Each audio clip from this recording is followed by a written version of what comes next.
போல ஆக்கிவிட்டீர்கள். உலகம் முழுவதும் ஏப்ரல் 21ஆம் தேதி பூமி தினமாக கொண்டாடப்படுகிறது.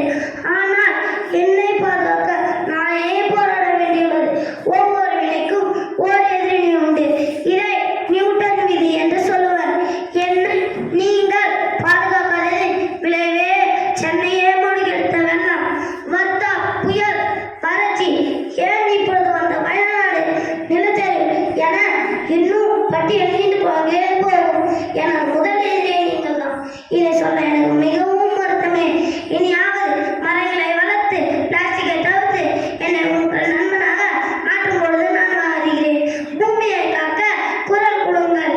சூழல் என்பது அனைவரின் பொறுப்பு என்பதை உணருங்கள்.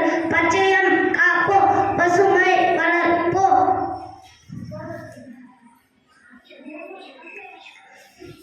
என்னை நீங்கள் இதன் மாற்ற வேண்டும். நன்றி, வணக்கம்.